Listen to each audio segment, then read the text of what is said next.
My name is Olivia Hayes, and at 24 years old, I thought I had my life mapped out. I grew up in Seattle, the middle child between my older sister, Brooke, and my younger brother, Mason. My family wasn't perfect. No family ever is, but to the outside world, we look steady. My dad, Charles, worked long hours as a building contractor. My mum, Linda, stayed home until we were older, then started part-time work at a local boutique. Brooke, 2 years older than me, was always the shining star, confident, loud, and endlessly praised. Mason, 3 years younger, was the baby, wrapped in every layer of protection my parents could give, and me. I was the one in the middle, reliable, invisible at times, the one who slipped through cracks without making noise. Growing up, I learned early that if Brooke wanted something, she got it. If Mason needed something, he got it. But if I asked for help, the answer was often, "We'll see," or "Not right now." I didn't fight it. I told myself it didn't matter. I told myself being strong meant handling things on my own. But the truth, it mattered more than I let on. The real test of that came when I turned 15. I remember sitting at the kitchen table, a pale morning light cutting across the counter. The doctor had just called with results from a test my mum had pushed me to get because of the constant pain in my legs. I thought it would be nothing a vitamin deficiency, maybe. But the doctor's voice had been firm, measured, carrying a weight I didn't want to understand. When I hung up, my mum was stirring her coffee.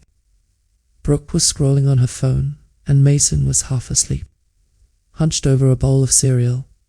"Mum," I said softly, "the doctor says I need treatment. It's not optional." She barely looked up. "How much?" I repeated what the doctor had told me. The cost was high, but there was a program that could cover part of it. We just had to commit quickly. Brooke finally raised her eyes, annoyed more than anything else. "Wait, isn't that the money Dad was saving for my car?" The words punched me harder than I expected. My mum didn't argue. She didn't even pause. She just sighed and said, "Olivia, we can't afford to do both. Your sister needs a car for school, and your dad already promised we'll figure something else out for you." That was the moment my world cracked open, not just because of the illness, but because of the choice. They made it sound practical, logical, as if my health was negotiable, as if survival could be weighed against convenience. I remember swallowing the lump in my throat, trying not to cry in front of them. I just said, "Okay," and I walked upstairs, closed my bedroom door, and let the silence swallow me whole. The thing about betrayal is it's not always loud. Sometimes it's quiet. It seeps in when the people who should protect you choose not to. For days after, I felt hollow. I'd sit in school pretending to take notes while my mind drifted into panic spirals. What would happen if I didn't get treatment? What would happen if my body gave out? No one at home asked how I was doing. My mum avoided the topic. My dad brushed past me like nothing was wrong. Brooke bragged about test driving cars. Mason didn't understand enough to ask, but one person did notice. My aunt, my mum's younger sister, Carol, was nothing like my mum. Where Linda was strict, polished, and always conscious of appearances, Carol was warm, messy, and a little bit reckless in the best way. She lived about 20 minutes away, worked as a manager at Northwest Health Alliance, and had this knack for showing up right when I needed her. That week, she dropped by unannounced with takeout Thai food. She took one look at me, my pale face, the way I moved slowly, and asked what was going on. And for the first time, I cracked. I told her everything. The diagnosis, the cost, the fact that my parents had chosen Brooke's car instead. I'll never forget the way her face hardened, the way her jaw clenched. She didn't yell. She didn't make promises she couldn't keep. She just reached across the table, grabbed my hand, and said, "You're not going to go through this alone. I'll help you." I don't care what it takes. Within a week, Carol had arranged an appointment at Renew Wellness Physical Therapy, a clinic she knew through her job. She pulled every string she could, called in favors, and somehow got me in to see Dr. Mitchell, one of the top specialists in Seattle. The day of the appointment, she picked me up herself. My mom didn't come. My dad didn't ask how it went. Brooke was too busy showing off her new car to her friends. But Carol, she sat in the waiting room the entire time, tapping her foot, sipping bad coffee, ready to fight for me if needed. Dr. Mitchell was calm, kind, but serious. He explained the treatment plan, what it would require, and the road ahead. It wasn't easy. It wasn't cheap. But it was possible. And more importantly, it was necessary. I remember looking at Carol, nervous about the cost. Before I could even ask, she nodded. "We'll make it work," she said. "Don't worry about that." I don't think I'd ever cried in front of her before that moment, but I did then. Not because I was scared, though I was, but because for the first time in a long time, someone chose me. The next few months were brutal. The treatments left me exhausted. My body ached in ways I can't describe. I missed school, fell behind, lost weight at home. It was like living in two worlds. One where my parents acted as though nothing unusual was happening. They asked me to babysit Mason, to do chores, to stay quiet about how tired I was. And another world where Carol was driving me to appointments, sitting through therapy sessions, reminding me that my life mattered. I started to split myself in two, at home. I was invisible Olivia, the one who didn't complain, with Carol. I was honest Olivia, the one who admitted when I wanted to give up. And somewhere deep inside, I started building a third Olivia, the one who whispered in the back of my mind, "If you can't count on them, you'll have to count on yourself." But here's the thing about making that kind of choice when you're 15. It changes you. I stopped expecting my parents to show up. I stopped asking Brooke for help. I even stopped letting Mason see me struggle, because I didn't want him to carry what I carried. Instead, I leaned into silence, into strength, into becoming someone who didn't need anyone, at least. That's what I told myself. The truth was, every time I walked into Renew Wellness and saw Carol waiting for me, every time Dr. Mitchell explained progress with quiet optimism, I felt the tiniest flicker of hope. A flicker that maybe, just maybe, I could survive this. That's where part one of my story ends, not in triumph, not in resolution, but in the middle of a storm, 15 years old. A diagnosis I didn't ask for. Parents who turned away, an aunt who stepped in, and me caught between betrayal and survival. Learning for the very first time that the people you expect to save you sometimes don't, and when they don't, you're forced to discover strength you never wanted to need. After those first few months at Renew Wellness, my world started to look different, not easier. Never easier, but different. Every Monday and Thursday, Carol picked me up in her old blue Honda Civic. The inside always smelled faintly of coffee and peppermint gum. She'd chatter about her co-workers at Northwest Health Alliance, about the latest reality show she was binging, or about nothing at all, sometimes just humming to the radio while I stared out the window, bracing myself for therapy. The sessions were grueling. Marcus, my physical therapist, had a calm, steady voice that somehow made the pain bearable. "One more step, Olivia. Just one more." He'd count them out, never letting me quit, never letting me collapse even when I wanted to. On Wednesdays, I met with Dana, the counselor Carol insisted I see. At first, I resisted why I waste an hour talking about feelings I couldn't change. But Dana had this gentle way of asking questions that slid past my defenses. "What do you do with your anger, Olivia?" she once asked, tilting her head. I remember staring at her, caught off guard.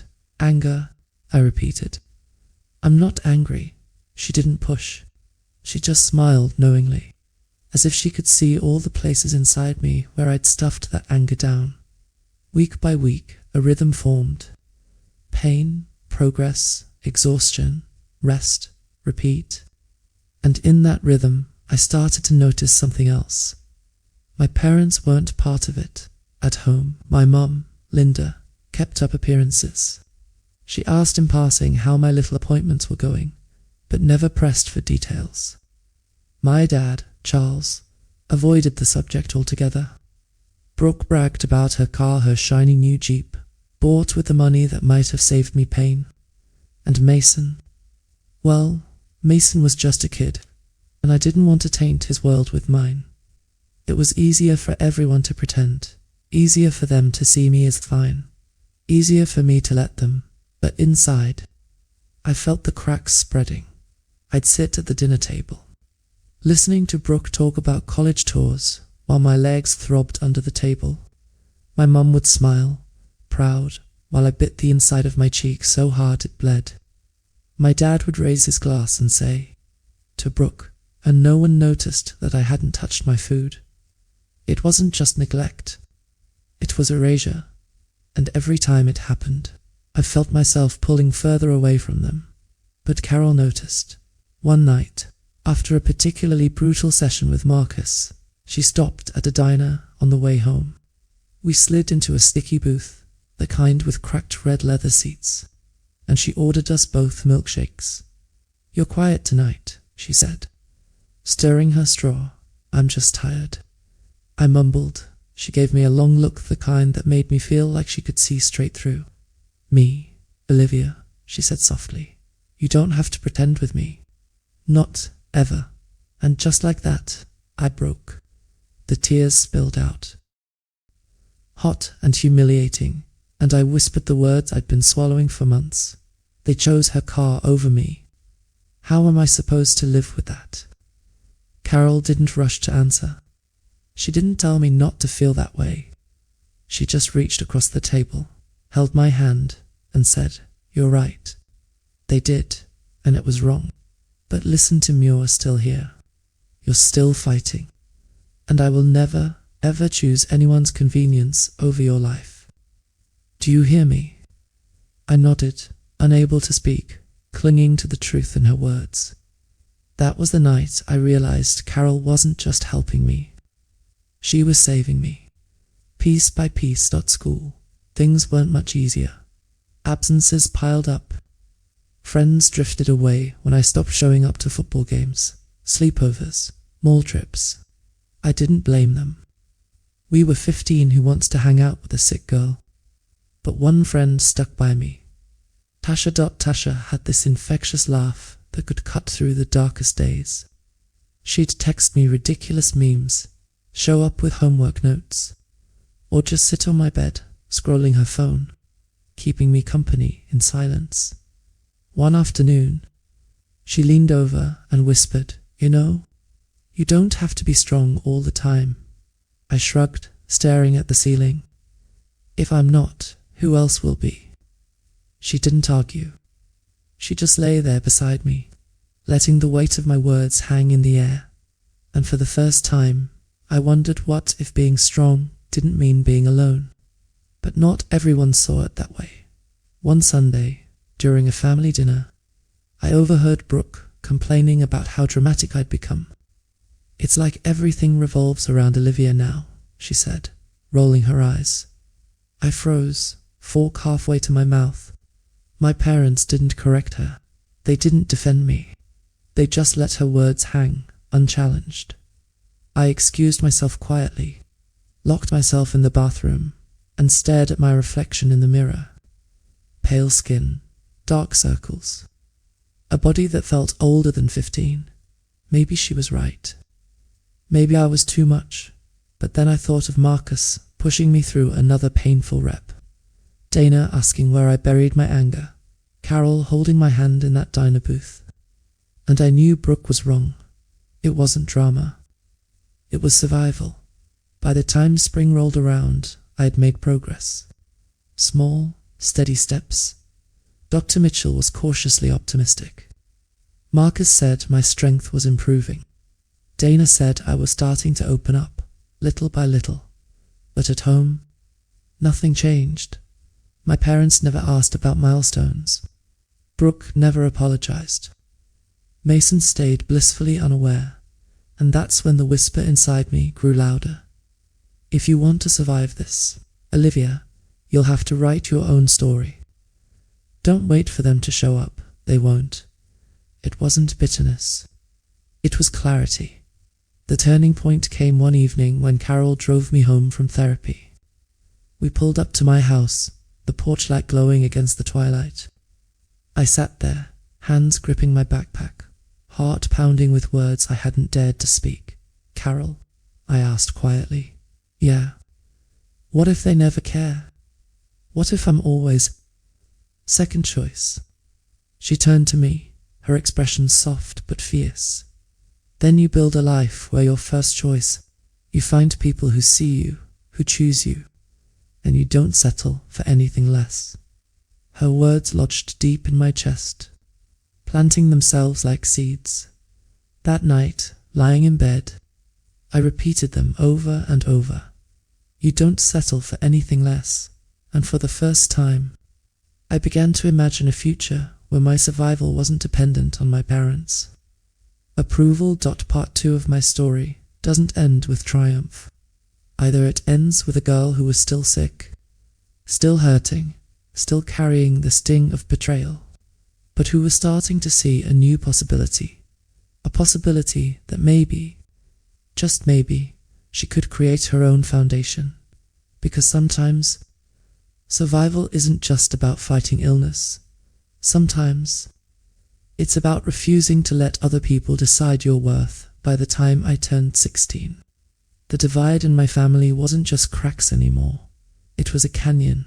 On one side was me, sick but fighting, healing piece by piece, with Carol at my back, Marcus and Dana guiding me forward, and Dr. Mitchell watching carefully. On the other side was my family, my parents, my sister Brooke, and even Mason, living as though nothing about me had changed.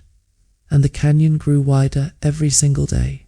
That summer, Brooke left for Washington State University. The house buzzed with excitement for weeks leading up to it. My mum planned a big farewell dinner. My dad double-checked her car, and Brooke floated around the house, smug with attention. I sat in the corner of the dining room that night, pushing food around my plate while everyone toasted her bright future. "To Brooke," my dad said proudly.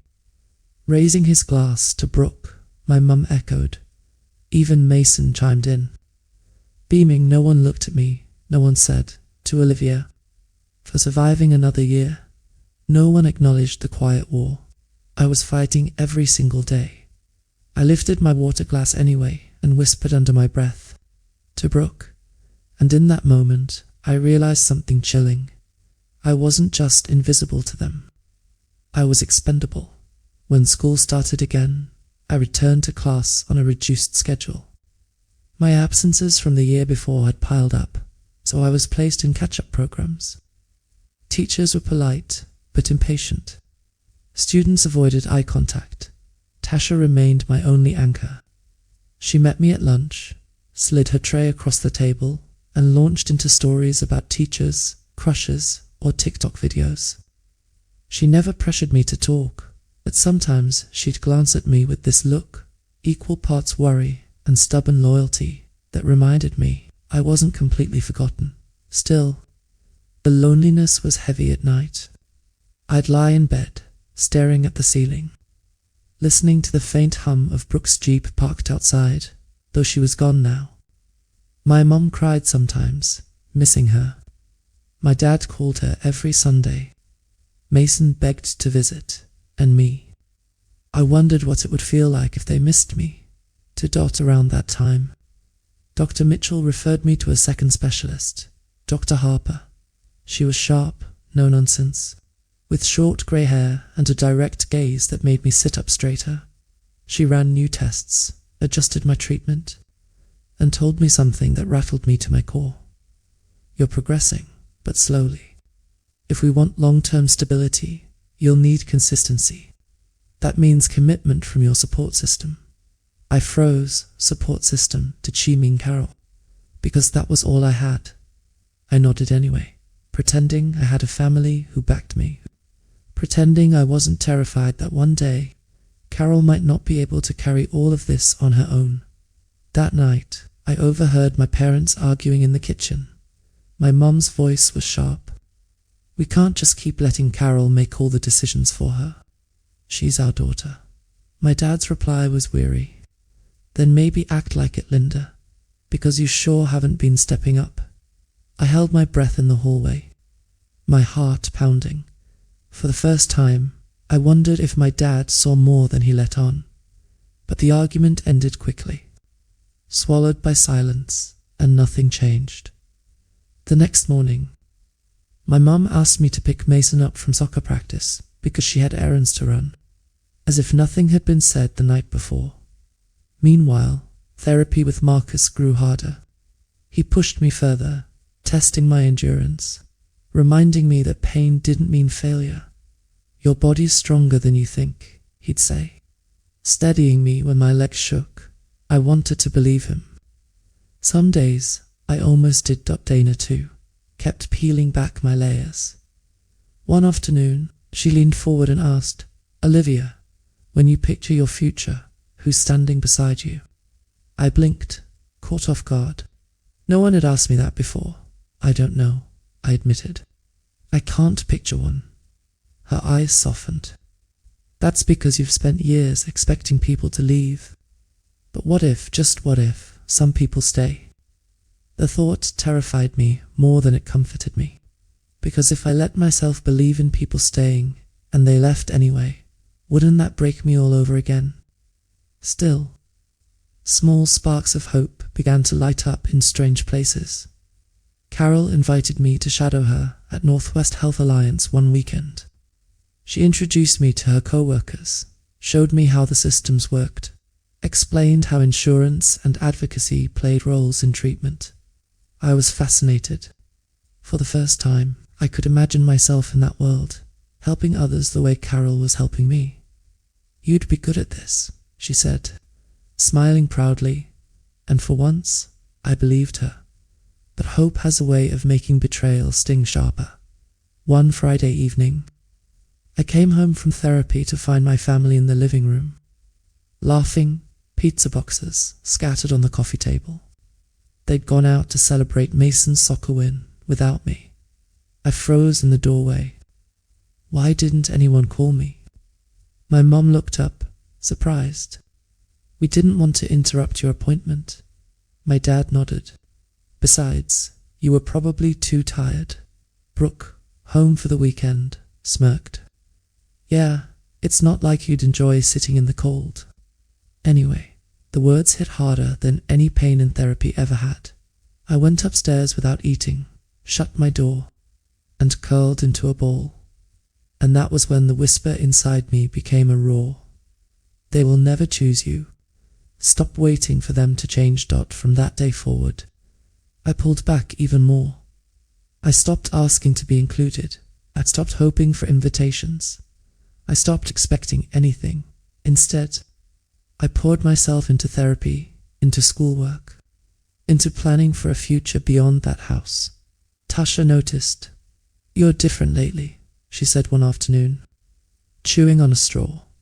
Stronger, she added quickly, but also harder, like you're building walls. Maybe I was, but walls felt safer than open wounds. One evening, Carol sat with me in her living room, a candle flickering between us. You're growing up fast, she said, watching me carefully. I shrugged. I don't have a choice. She nodded slowly. You're right. You don't. But Olivia, don't let their failures decide the kind of person you become. You deserve joy, not just survival. Her words lingered long after I went home. Joy, what would that even feel like? Part 3 of my story ends here. 16 years old, stronger than before, yes, but harder to dot walls around my heart.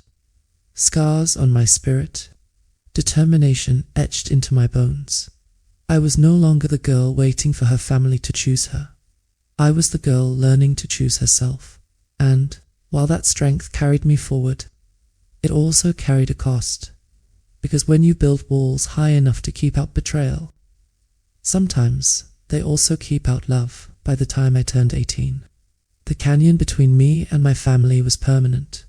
It wasn't just cracks anymore. It wasn't even a wound. It was a truth I carried. They had chosen their comfort over my survival. And once you accept a truth like that, you stop waiting for it to change. Graduation was the first big test my mum bought Brooke a new dress to wear when she came home for the ceremony. My dad booked a fancy dinner afterward. Mason beamed, already planning the photos he'd post online. And me?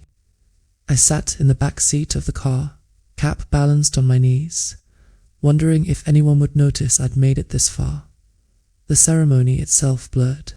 Names called, applause echoing, families cheering. When my name rang out, Olivia Hayes, I walked across the stage with shaky legs, diploma in hand, and scanned the audience. Carol was there, standing, clapping so hard her palms must have burned.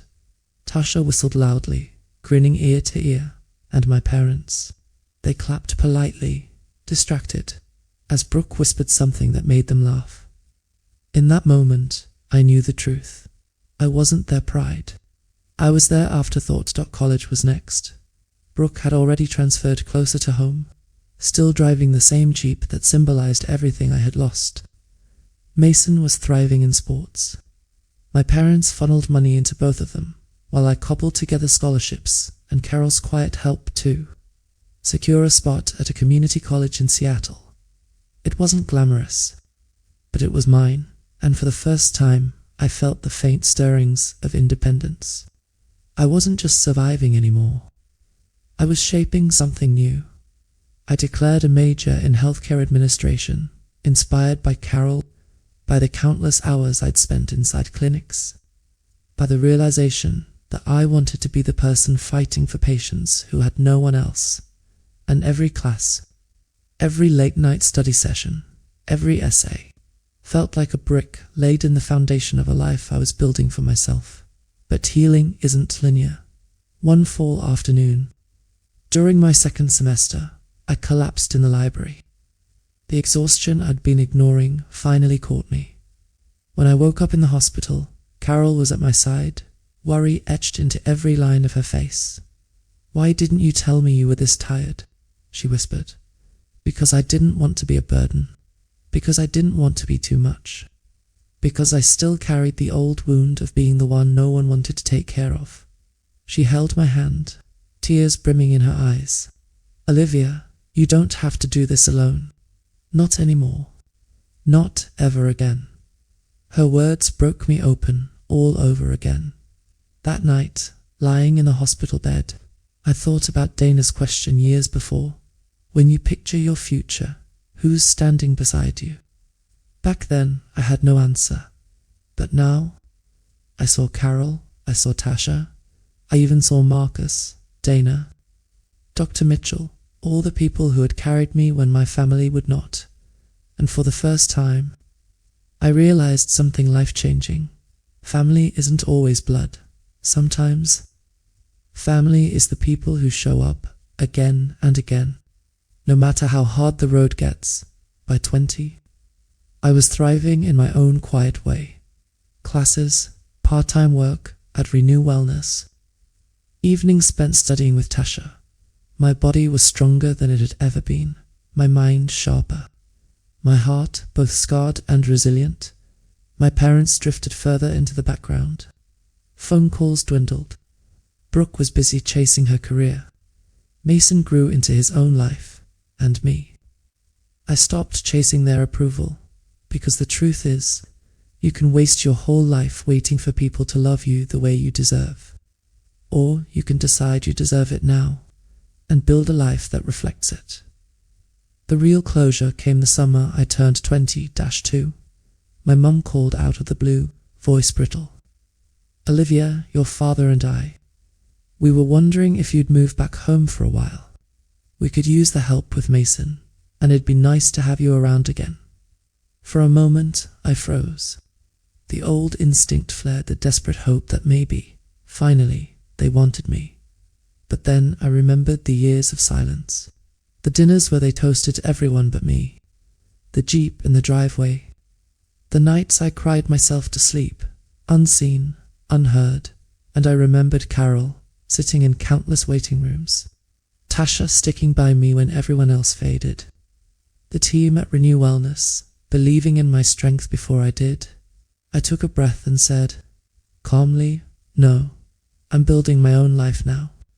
I can't come back. My mum sputtered, surprised. My dad muttered something in the background. But I didn't waver, because for the first time in my life, I wasn't asking them to choose me. I was choosing myself. The years since have been full of quiet victories. Graduating college, landing a job at Northwest Health Alliance, working alongside Carol, helping patients who remind me of myself at 15, scared, overlooked, fighting battles no one else sees. And every time I advocate for one of them, every time I stand in a meeting and insist their care matters, I feel that younger version of me standing taller. The girl who was told she wasn't worth the cost of treatment. She's the reason I fight so hard now. So here's how my story ends. Not with reconciliation. Not with my parents suddenly realizing what they lost. It ends with me, Olivia Hayes, alive, strong, building a life defined not by their neglect, but by my resilience. Because sometimes the people who should protect you don't. Sometimes they betray you in ways you never forget. But that doesn't have to be the end of the story. You can write a new one. You can build a family out of the people who stay. You can carve a future out of the broken pieces of your past. And most of all, you can choose yourself.